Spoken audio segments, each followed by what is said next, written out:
স্বেচ্ছায় যৌন সম্পর্ক কি সত্যি অপরাধ নয়? এটা একটা বিশাল বড় কোয়েশ্চেন।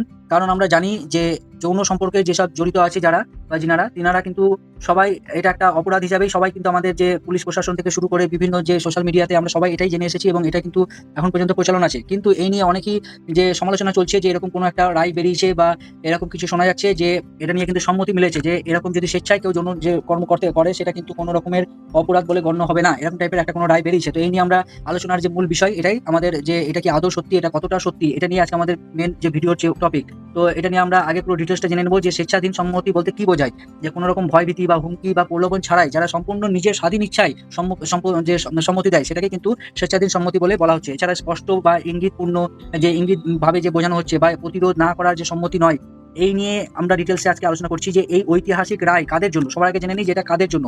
এটা কিন্তু প্রাপ্ত বয়স্ক যে নাগরিক, এটা কিন্তু অবশ্যই মনে রাখতে হবে 18+।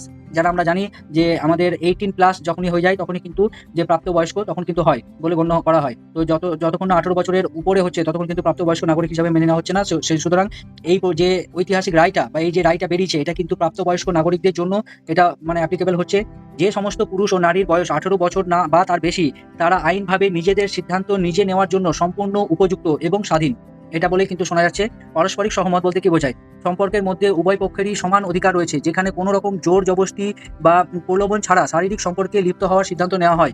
সেটা কিন্তু যে একটা সম্মতি, নিজেদের মধ্যে সম্মতি বা মেনে নেওয়ার যে হ্যাঁ, এটা নিজেদের সম্মতি আছে, এরকম করলে কিন্তু কোনো রকমেরই এটা অপরাধ নয় বলেই শোনা যাচ্ছে। যেরকম সুপ্রিম কোর্টের যে মূল পর্যবেক্ষণ বা সেটা কি বলা হয়েছে যে ব্যক্তিগত স্বাধীনতা, যে সংবিধানের অনুচ্ছেদ 21 বা আর্টিকেল 21 আর্টিকেল 21 অনুযায়ী প্রত্যেক নাগরিকের ব্যক্তিগত স্বাধীনতা ও গোপনীয়তার অধিকার রয়েছে। নৈতিকতা বনাম আইন, যে সমাজ যে সম্পর্কে অনৈতিক বলে মনে করেন বা আইন অনুযায়ী তা অপরাধ নাও হতে পারে, আইন চলে তথ্যের উপর ভিত্তি করে। এটা কিন্তু মনে রাখতে হবে যে আইন কিন্তু সবসময়তেই মুখের কথাতে হয় না, কোনো সময়তেই সবসময় ডকুমেন্টস চাই বা তথ্য চাই, প্রমাণ চাই। স্বাধীনতার অধিকার, প্রাপ্তবয়স্কদের সম্পর্কের মধ্যে হস্তক্ষেপ করার অধিকার কোনো তৃতীয় পক্ষের বা সমাজপতিদের কিন্তু নেই। এটা কিন্তু একদম স্পষ্ট, সেটা বার্তা দিলেন সুপ্রিম কোর্ট, এরকমটাই শোনা যাচ্ছে। এছাড়া বিয়ের আগের সম্পর্ক আর আদালতের অবস্থান, এটা নিয়ে কি জানা যাচ্ছে বা শোনা যাচ্ছে যে বিয়ের প্রতিশ্রুতি ও ধর্ষণ, কোনো সুস্থ সম্পর্কের পর বিয়ে ভেঙে গেলেই তা সরাসরি ধর্ষণ বা ফৌজদারি অপরাধ নয়। অর্থাৎ কোনো দুই পক্ষ থেকেই সম্মতি আছে এরকম হয়ে যদি কেউ শারীরিক সম্পর্ক হয়ে থাকে, এছাড়া যদি বিয়ে হয়ে যায় তারপরে যে শারীরিক সম্পর্ক, এটাকে তারপরে যদি সেটাতে আলাদা হয় বা ভেঙে যায় সে সম্পর্ক, তাহলে কিন্তু সেটা ধর্ষণ বলে গণ্য হবে না বা ফৌজদারি অপরাধ নয়, এরকমটাই শোনা যাচ্ছে। উদ্দেশ্য যাচাই করা হবে। প্রথমে আদালতে প্রমাণ করতে হবে যে অভিযুক্তের যে প্রথম থেকেই বিয়ে করার ইচ্ছে ছিল না, শুধু প্রতারণার উদ্দেশ্য ছিল, এরকমটা যদি প্রমাণ করা হয় তখনই সেটা কিন্তু যে অপরাধ সেটা বলে মেনে নেওয়া হবে। এছাড়া কি আছে, স্বেচ্ছাচারী সম্মতি, দীর্ঘকালীন সম্মতি সহবাস প্রমাণ করে যে সম্পর্কটি পরস্পর যে বিশ্বাস ও ভালোবাসার উপর ভিত্তি করে গড়ে উঠেছিল, সেটা হচ্ছে স্বেচ্ছাচারী সম্মতি বলেই মেনে নেওয়া হবে। লিভ ইন রিলেশন সম্পর্ক যেটা, সেটা বলতে কি বোঝাচ্ছে যে সুপ্রিম কোর্ট স্পষ্ট জানিয়েছে দীর্ঘকালীন যে লিভ ইন রিলেশনশিপ ভারতের যে আইন বিয়ের মতোই সমান সামাজিক ও আইন স্বীকৃতি দেয়। আচ্ছা, এছাড়া কি আছে, এই ধরনের সম্পর্কে কোনো প্রকার শারীরিক বা মানসিক অত্যাচার হলে মহিলারা ডোমেস্টিক ভায়োলেন্স অ্যাক্ট এর আওতার ক্ষতিপূরণ ও ভরণ পোষণের দাবি করতে পারবেন। এমনকি এই ধরনের সম্পর্কে জন্ম নেওয়া সন্তানেরও সম্পূর্ণ বৈধতা ও পৈতৃক সম্পত্তির আইনি যে অধিকার সেটা কিন্তু রয়েছে, এরকমটাই কিন্তু শোনা যাচ্ছে। কখন এই আইন চরম অপরাধ? তাহলে আমরা এবার এতক্ষণ তো শুনলাম যে এগুলো কোনোটাই অপরাধ নাই, তাহলে আইনটা কখন তাহলে অপরাধ বলে মেনে নেওয়া হবে বা গণ্য হবে? প্রথম থেকেই প্রতারণের যে অভিযোগ, যে সন্ধি, যে প্রথম থেকেই কোনো একজন প্রতারণা করবার যে মানে ভাবনা ছিল, সেটাকেই বলা হচ্ছে যে প্রথম থেকে যদি এরকম কারো পরিকল্পনা থেকে থাকে তখন সেটা কিন্তু এটা অপরাধ বলে মেনে নেওয়া হবে। যদি কোনো ব্যক্তি প্রথম থেকেই বিয়ে করার ইচ্ছে বা পরিস্থিতি না থাকা সত্ত্বেও শুধুমাত্র যৌন লালসা মেটানোর জন্য মিথ্যা প্রতিশ্রুতি বা ভুয়ো পরিচয় ব্যবহার করে সহবাসে লিপ্ত হয়, তবে তা সরকারি অপরাধ বা ধর্ষণ হিসেবে কিন্তু গণ্য হবে। তো সেই জন্য এটা কিন্তু খুবই ইম্পর্টেন্ট একটা পয়েন্ট।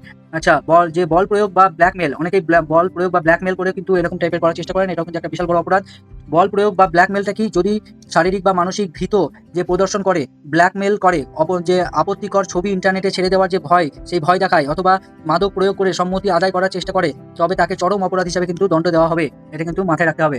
18 বছরের নিচে কি সম্মতি গ্রাহ্য? অনেকের মনে প্রশ্ন হতে পারে যে এটা কি 18 বছরের নিচে যারা আছে তাদের জন্য কি এটা অ্যাপ্লিকেবল হবে? 18 বছর নিচে যে পক্সো আইন যে প্রযোজ্য, এই যে পক্সো অ্যাক্ট যেটা আমরা জানি যে 18 বছর নিচে যারা মহিলারা আছেন তাদের জন্য কিন্তু এটা প্রযোজ্য হয়। যে ভারতের 18 বছরের নিচে যে কোনো নাবালিকা ক্ষেত্রে যৌন সম্পর্কে সম্পূর্ণ বেআইনি এবং দণ্ডনীয়। এটা কিন্তু খুবই ইম্পর্টেন্ট পয়েন্ট যে বেআইনি এবং দণ্ডনীয় কিন্তু এটা। এছাড়া গেছে সম্মতির আইনি মূল নেই।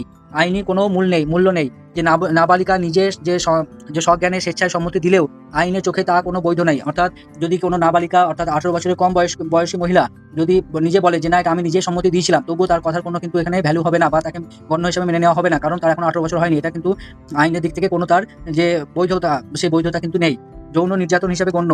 এই সম্পর্কের পরিণতি সরাসরি ধর্ষণ বা পক্সো ধারার যে মামলাভুক্ত হবে, যাতে আজীবন কারাদণ্ডের কিন্তু বিধান আছে। সুতরাং এটা থেকে কিন্তু সবাই সাবধান হয়ে যাওয়াই বেশি ভালো।